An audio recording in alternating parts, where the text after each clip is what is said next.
আপনাদের সকলকে শুভেচ্ছা।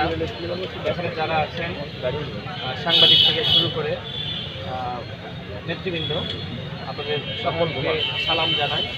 এবং আমি আজকে বিভিন্ন শ্রেণী পেশার মানুষের সাথে কথা বলেছি এবং তাদের অভিব্যক্তি শোনার চেষ্টা করেছি।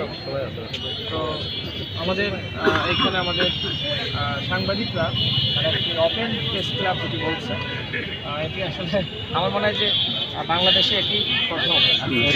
এটাই প্রথম, এটা তারা এখানে তারা কাজ করছে। তো আমি আসলে যেটি মনে করি যে আমাদের মতের পার্থক্য এগুলো খুব স্বাভাবিক। আমরা এক একজন এক এক মত, এক একজন এক এক আদর্শ আমরা ধারণ করি, পালন করি। তো তারপরেও যতটা সম্ভব আসলে ঐক্যবদ্ধ থাকতে পারলে ভালো। এখানে আমরা ঐক্যবদ্ধভাবে কিন্তু আমরা হাসিনার বিদায় আমরা ঘটিয়েছি। তো আমি যেটা একটি জানাজা আছে উজিরাল স্কুলের মাঠে, এখানে যাওয়া লাগবে।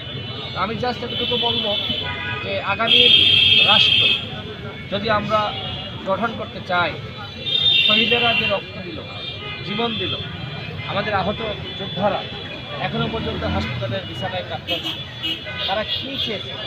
তারা চেয়েছিল একটি নিরাপদ বাংলাদেশ, যেখানে আমরা সবাই মিলেমিশে বসবাস করতে পারবো, যেখানে হানাহানি বিদ্বেষ থাকবে না, যেখানে মতের পার্থক্য থাকলেও রেষারেষি থাকবে না, যেখানে একজন আর একজনের উপরে আঘাত হানবে না।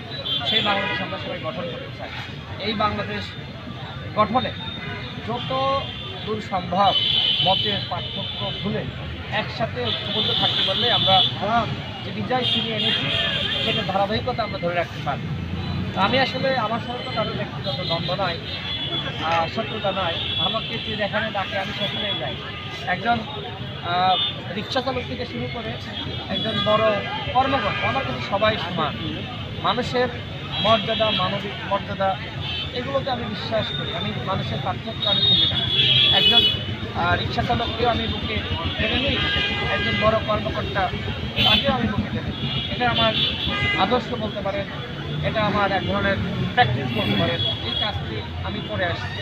তো আমি চেষ্টা করবো আসলে বিভাজিত রাজনীতি, আমাদের বিভাজিত যে নিজেদের মধ্যে বিভাজন, এগুলো কমিয়ে কীভাবে একতা প্রতিষ্ঠা করা যায় সেই চর্চার জায়গাটায় সবাইকে নিয়ে আসার জন্য আমার জায়গা থেকে আমি আমার পক্ষে চেষ্টা করব। আজকে এখানে আমি আপনাদের সাথে সৌজন্যতা বিনিময় করছি। আপনারা এখানে অল্প সময়ের মধ্যে এখানে এসেছেন। আমার বন্ধুরা এখানে রামদাম আছে, সেও আমাদের সাথে পড়াশোনা করেছে, আরও অনেকে এখানে আসছেন।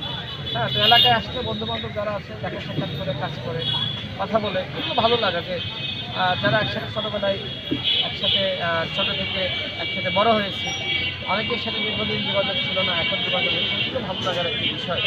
আমি ঝিনাইদহবাসীকে বলবো যে আপনারা এক থাকুন, একতা বন্ধু থাকুন। আমরা যদি আজকে এক না থাকতে পারি তাহলে কিন্তু সেই পরাজিত শক্তি, সেই পতিত স্বৈরাচার আবার ফিরে আসতে পারে। আমাদের এই অনৈক্যের যে আমাদের একটা বিভেদ শুরু হয়েছে, দেখেন বিপ্লবের পরে এই ধরনের সমস্যা হয়। ৭১-এর উপরে একই সমস্যা হয়েছিল, মতের পার্থক্য। জাতীয় রাজনীতিতে দেখেন যে আমরা যে দলগুলো একসাথে